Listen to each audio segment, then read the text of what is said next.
है सत्ता में, वो तो आने वाले दिनों में दोबारा युवाओं के बीच में आएंगे और दोबारा सड़कों पे आएंगे। ज़्यादा से ज़्यादा साल भर आप देख लीजिए, साल भर बाद किरोड़ी लाल जी सत्ता छोड़ देंगे, सड़कों पे आ जाएंगे। मैनेजमेंट ठीक नहीं होना और सरकार का युवाओं की ओर ध्यान नहीं होना कि ठीक है युवाओं के साथ अन्याय हो रहा है तो होने दो, क्या फर्क पड़ रहा है कि ये पेपर बड़े लेवल पे लीक हुआ है और उसके बावजूद भी ये अब बगल झांक रहे हैं, उसके बावजूद भी कह रहे हैं कि अभी तो हम इस पे जांच कर रहे हैं, अभी तो पकड़ रहे हैं, क्योंकि 23 जून तक उनका रिजल्ट आना चाहिए था। तो वो तो बच्चों की गलती नहीं है ना, बच्चों ने तैयारी करी 6-6 महीने, साल भर, क्योंकि बहुत सारे बच्चों के साथ में गलत हो रहा है कि हमारी सरकार सत्ता में आते ही आरपीएससी को भंग कर देंगे।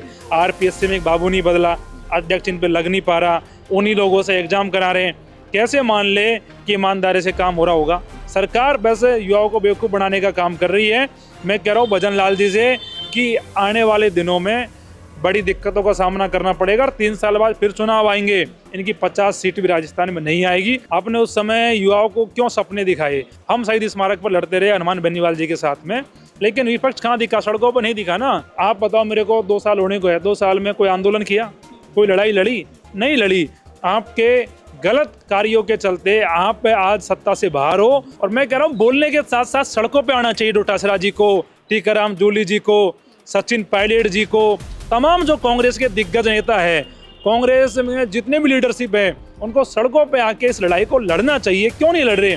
और आज राजस्थान के युवा सचिन पायलट की और उम्मीद भरी निगाहों से देख रहे हैं कि कब पायलट जी सड़कों पे आए, कब हमारी मांग उठाए। नमस्कार, आप देख रहे हैं भारत रफ्तार और मैं हूं आपके साथ इशिका जैन।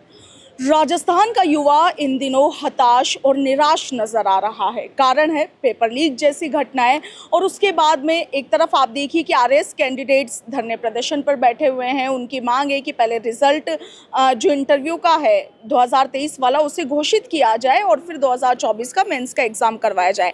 दूसरी तरफ शहीद स्मारक पर एक एसआई भर्ती परीक्षा 2021 को लेकर धरना चल रहा है, जिसमें फैसला अभी तक सरकार नहीं कर पाई है। और उधर बेरोजगार नेता मनोज मीणा ने एक और नया आंदोलन छेड़ दिया है और यह आंदोलन है परीक्षा को पोस्टपोन कर देना। क्या कुछ पूरा मामला है मनोज? देखो ऐसा है, राजस्थान में युवा बिल्कुल परेशान है, ये आपकी बात सही है। और परेशानी का कारण है कि मैनेजमेंट ठीक नहीं होना और सरकार का युवाओं की ओर ध्यान नहीं होना। अगर वोट होते तो सरकार ध्यान देती, अब इलेक्शन है नहीं ना 3 साल तक, तो उनको ये लग रहा है कि ठीक है युवाओं के साथ अन्याय हो रहा है तो होने दो, क्या फ़र्क पड़ रहा है। क्योंकि नेताओं के लोग तो, जो नेताओं के बच्चे हैं, इनके परिवार के जो लोग हैं, वो तो तैयारी नहीं करते ना कंपटीशन की। देखो बड़ी शर्म की बात है सरकार के लिए, 42 दिन से हम शहीद स्मारक पर धरने पे बैठे हैं।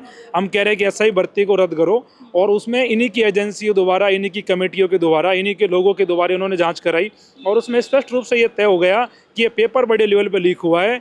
और उसके बावजूद भी ये अब बगल झांक रहे हैं, उसके बावजूद भी कह रहे हैं कि अभी तो हम इस पे जांच कर रहे हैं, अभी तो पकड़ रहे हैं। 50 लोगों को पकड़ा है, 500 लोग इसमें और पकड़ने बाकी है। ऐसे कब तक पकड़ेंगे? उस भर्ती को रद्द नहीं कर रहे हैं, जिसके लिए हम लगातार धरने पे बैठे हैं। और जब राजस्थान के युवा हर विभाग में, हर फील्ड में अलग अलग अपनी समस्याओं को लेकर इस समय परेशान है। अभी फर्स्ट ग्रेड की राजस्थान सरकार आरपीएससी भर्ती करा रही है और 23 जून से भर्ती परीक्षा शुरू होगी। और उस भर्ती परीक्षा के चलते बहुत सारे युवाओं के हकों के साथ में कुठाराघात हो रहा है, क्योंकि इन्होंने जो फॉर्म भरवाए थे उस समय MA final year, BEd final year बच्चों के, अपीयरिंग वालों के, आज ये कह रहे हैं कि आपको शामिल नहीं करेंगे क्योंकि 23 जून तक उनका रिजल्ट आना चाहिए था। अभी उनका शेड्यूल भी नहीं आया एग्जाम का, अभी उनका रिजल्ट तो कहाँ से आएगा? तो वो तो बच्चों की गलती नहीं है ना, बच्चों ने तैयारी करी 6-6 महीने, साल भर, और आज वो बच्चों से कह रहे हैं कि आप एग्जाम में नहीं बैठ पाओगे क्योंकि 23 तारीख तक तो संभव नहीं है। तो हम इसलिए कह रहे हैं कि इस एग्जाम को आप पोस्टपोन कर दीजिए, क्योंकि बहुत सारे बच्चों के साथ में गलत हो रहा है। दूसरा, नेट यूजीसी की एग्जाम क्लैश कर रही है, वो भी एक बड़ा कारण है कि सेम टाइम 2 एग्जामों को बच्चे कैसे देंगे। आज तक के इतिहास में कभी नहीं हुआ कि 2 एग्जाम में क्लैश करियर पोस्टपोन नहीं हो। तो ये आरपीएससी को समझना चाहिए।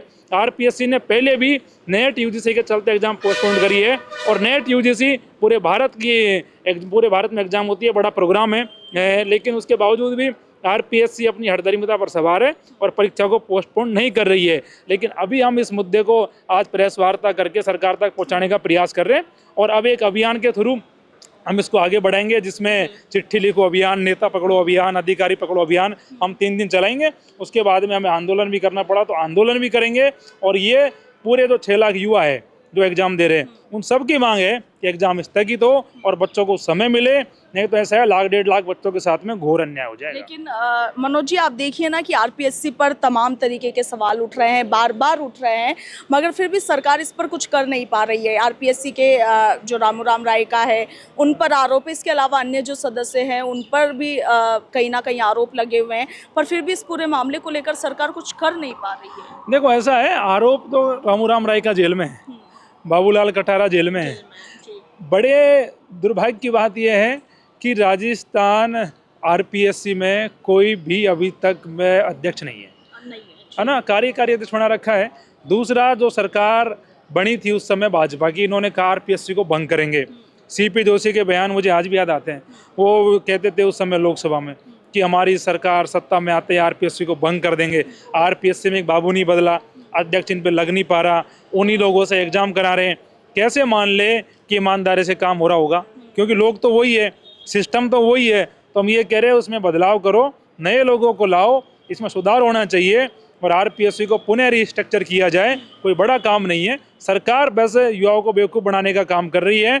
मैं कह रहा हूँ भजन लाल जी से कि आने वाले दिनों में बड़ी दिक्कतों का सामना करना पड़ेगा और 3 साल बाद फिर चुनाव आएंगे, और अगर ऐसा ही भर्ती रद्द नहीं होती है, आरपीएससी भंग नहीं होती है, तो ये मानना कि 3 साल बाद इनकी 50 सीट भी राजस्थान में नहीं आएगी और युवाओं को सबक सरकार सिखाएगी। के समय राजेंद्र राठौड़ ने भी ये स्टेटमेंट दिया था कि हम अगर सरकार में आए तो आरपीएससी को भंग करवा कर ही मानेंगे। और अब जब बीजेपी की सरकार है, तब बीजेपी नेताओं के बयान आते हैं कि आरपीएससी को भंग करना उतना आसान नहीं है, ये एक संवैधानिक। देखो ऐसा है, इतना आसान नहीं है तो बोलना इतना आसान क्यों था? आपने उस समय युवाओं को क्यों सपने दिखाए? और आसान तो क्या है, सब कुछ है, करने की मंशा होनी चाहिए, ज़्यादा कुछ नहीं है। गवर्नर के पास आप इसका ड्राफ्ट भिजवाओ, गवर्नर खुद इस बात को तय करे, राष्ट्रपति को भेजे कि आरपीएससी संस्था में सुधार होने चाहिए, तो काम हो जाएगा। दूसरा है कि आरपीएससी को रिस्ट्रक्चर तो किया जा सकता है, तो रिस्ट्रक्चर करवा दीजिए ना, तो तमाम जो लोग हैं उनकी फाइल भेज के नए लोगों को अपॉइंट करवाइए। क्यों नहीं हो सकता? हो सकता है। आप जैसे युवा लगातार सड़कों पर उतरे हुए हैं, लगातार आरपीएससी और इस तरीके की संस्थाओं को लेकर के सवाल उठा रहे हैं, पेपर लीक को लेकर के सवाल उठा रहे हैं। विपक्ष की ओर से उतनी मजबूती से पैरवी नहीं की जा रही है, हालांकि बयान दिए जा रहे हैं डोटासरा की तरफ से, नेता प्रतिपक्ष टीकाराम जूली की तरफ से, पर मजबूती के साथ किसी तरह का आंदोलन या उस तरीके से उसको उठाया नहीं जा रहा है। इसे कैसे देखते हैं? देखो ऐसा है, ये बड़ा दुर्भाग्यपूर्ण है कि एक लाइन है कि स्वस्थ लोकतंत्र में विपक्ष की भूमिका बहुत बड़ी होती है, ठीक है। और आज देखोगे राजस्थान में विपक्ष मरा हुआ है, सोया हुआ है। मैं कहूँगा कि मरा हुआ के साथ सोया हुआ भी है, एसी के कमरे में सो रहे हैं। पूरी गर्मी हमने शहीद स्मारक पर निकाल दी, पूरी इस धूप में, इस 46 डिग्री 47 डिग्री टेम्परेचर में हम शहीद स्मारक पर लड़ते रहे हनुमान बेनीवाल जी के साथ में, लेकिन विपक्ष कहाँ दिखा? सड़कों पर नहीं दिखा ना। देखो, कहने से, बयान देने से, ट्वीट करने से समस्या हल नहीं होती है, उसके लिए लड़ना पड़ता है, ठीक है। और आज विपक्ष, आप बताओ मेरे को, 2 साल होने को है, 2 साल में कोई आंदोलन किया, कोई लड़ाई लड़ी? नहीं लड़ी। तो मैं ये कहना चाह रहा हूँ विपक्ष से भी कि 3 साल बाद में आपको भी जनता के बीच जाना है। आपके गलत कार्यों के चलते आप आज सत्ता से बाहर हो और आपका रवैया यही रहा, तो हो सकता है कि राजस्थान की जनता को कोई और निर्णय करना पड़े। और मंच से बयान तो लगातार देते रहते हैं, कहते हैं कि पकड़ो ना पेपर लीक माफियाओं को, डालो बड़े मगरमच्छों को जेल के। नहीं, ये तो अच्छी बात है, डोटासरा जी इस मुद्दे पे बोल रहे हैं, और मैं कह रहा हूँ बोलने के साथ साथ सड़कों पे आना चाहिए डोटासरा जी को, टीकाराम जूली जी को, सचिन पायलट जी को, तमाम जो कांग्रेस के दिग्गज नेता है, कांग्रेस में जितने भी लीडरशिप है, उनको सड़कों पे आके इस लड़ाई को लड़ना चाहिए। क्यों नहीं लड़ रहे? लड़ने में क्या दिक्कत है? जब बयान दे रहे हैं तो लड़ क्यों नहीं रहे हैं? कहीं ना कहीं पता नहीं, ऐसा लगता है कि हो सकता है कि इनमें एकजुटता नहीं हो, लेकिन मेरा मानना है युवाओं के मुद्दों पे इनको एकजुटता रखते हुए सड़कों पे उतर के युवाओं की बात तो करनी चाहिए। आपको याद होगा सचिन पायलट ने तो अपनी ही सरकार के समय पैदल यात्रा निकाल दी थी अजमेर से जयपुर तक। नहीं, मुझे याद है, और राजस्थान के युवा उस समय सचिन पायलट जी के साथ लगे थे, लेकिन सचिन पायलट जी के लिए युवा अब भी इंतजार कर रहे हैं कि अभी भी वही आरपीएससी है और वही एसआई भर्ती है, वही पेपर लीक के मुद्दे हैं, बदला तो कुछ नहीं है। सचिन पायलट जी से हम उम्मीद करते हैं कि वो दोबारा निकलेंगे, एक यात्रा दोबारा निकालेंगे, एक लड़ाई दोबारा लड़ेंगे, और युवाओं को इंतजार है सचिन पायलट जी कब तक आएंगे।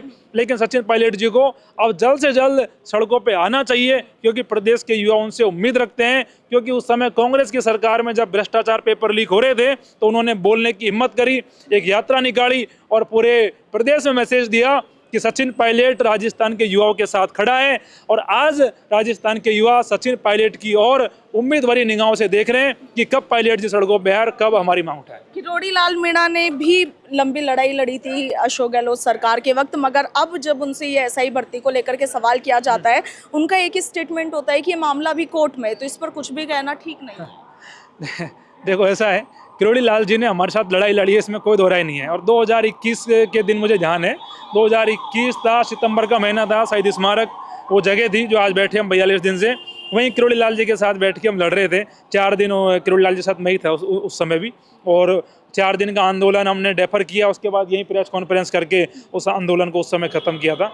लेकिन उसके बाद में किरोड़ी लाल जी लगातार मीडिया में बोलते रहे, कहते रहे, लेकिन किरोड़ी लाल जी से प्रदेश के युवा उम्मीद करते हैं। देखो, किरोड़ी लाल जी का कद प्रदेश में मंत्री होने से तय नहीं होता। किरोड़ी लाल जी का कद राजस्थान की राजनीति में बड़े कद्दावर नेता का है और एक ऐसी आवाज़ का है जिसको राजस्थान में सब जानते हैं कि जिसका कोई ना पूछे हाल उसके पूछे किरोड़ी लाल। तो किरोड़ी लाल के लिए बड़ी बड़ी कहावतें राजस्थान में है, लेकिन किरोड़ी लाल जी इन दिनों थोड़े खामोश, थोड़े चुप नज़र आ रहे हैं। कहीं ना कहीं हो सकता है भजन लाल जी के मंत्रिमंडल में अब दोबारा शामिल हो गए हैं और दोबारा अब प्रदेश में वो घूम रहे हैं, जनता के काम कर रहे हैं। लेकिन युवाओं के मुद्दों पर भी राजस्थान के युवा उनका इंतजार कर रहे हैं। और हमने 25 तारीख की रैली में भी किरोड़ी लाल जी को निमंत्रण दिया था। खुद मैंने भी उनसे कहा था कि आपको आना चाहिए, ये युवाओं का मुद्दा है। लेकिन मुझे लग रहा है कि सत्ता में है किरोड़ी लाल जी तो शायद थोड़ी सी आवाज़ दब रही है। लेकिन आने वाले दिनों में मैं आपके माध्यम से कह रहा हूँ, क्योंकि किरोड़ी लाल जी को मैं जानता हूँ, उनका मन लगता ही नहीं है सत्ता में। वो तो आने वाले दिनों में दोबारा युवाओं के बीच में आएंगे और दोबारा सड़कों पे आएंगे। ज़्यादा से ज़्यादा साल भर आप देख लीजिए, साल भर बाद किरोड़ी लाल जी सत्ता छोड़ देंगे, सड़कों पे आ जाएंगे। और किरोड़ी लाल जी का जो कल्चर, हाँ नहीं पक्का, देखो ऐसा है, किरोड़ी लाल जी अभी शहीद स्मारक आए थे, हम थे नहीं, वो आए, उन्होंने कहा कि मेरा शहीद स्मारक के बिना मन नहीं लगता, मेरा युवाओं के बिना मन नहीं लगता। और ये तो हम जानते हैं ना, उनका मन नहीं लगता, ये तो हम साथ में रहे ना पहले, तो हमें पता है कि किरोड़ी लाल जी का मन कहाँ लगता है। तो इसलिए मैं कह रहा हूँ कि किरोड़ी लाल जी का मन वहाँ पे नहीं लग रहा। और उसके पीछे का कारण है कि वो एसआई भर्ती पे बयान तो उन्होंने पहले खूब दिए, लेकिन अब नहीं बोल रहे। उनको पता है कि ये न्याय की बात है, भर्ती रद्द होनी चाहिए, आरपीएससी भंग होनी चाहिए, लेकिन सरकार ने उनके हाथ बांध रखे हैं कि आपको नहीं बोलना है। लेकिन मैं किरोड़ी लाल जी से निवेदन कर रहा हूँ प्रदेश के युवाओं की तरफ से, किरोड़ी लाल जी आप कैबिनेट में मंत्री हो, भजन लाल जी के हाथ पकड़ के फाइल पे साइन कराओ कि एसआई भर्ती को रद्द किया जाए। प्रदेश के युवा आपका एहसान मानेंगे। तो देखिए, एक लंबी लड़ाई राजस्थान में युवा लगातार लड़ रहा है। अब ये एक और फर्स्ट ग्रेड परीक्षा का जो मामला है पोस्टपोन कराने को लेकर, इसके लिए एक तरीके की मुहिम जो है वो मनोज मीणा ने छेड़ दी है। हालांकि आगे क्या होगा ये तो वक्त ही बताएगा, मगर इन्होंने बड़ा दावा किया है कि किरोड़ी लाल मीणा ज़्यादा से ज़्यादा 1 साल में सत्ता छोड़ देंगे। खैर, ये सब कुछ वक्त के आगोश में छुपा हुआ है, सही समय आने पर ही पता लगेगा कि राजस्थान की सत्ता में क्या कुछ परिवर्तन होंगे। मगर इस वक्त जो युवाओं के हालात है उन पर आपकी क्या कुछ प्रतिक्रिया है, कमेंट सेक्शन में जरूर लिखिएगा। फिलहाल के लिए इतना ही। मैं आपके साथ इशिका जैन, वीडियो जर्नलिस्ट लक्ष्मी के साथ, भारत रफ्तार, जयपुर।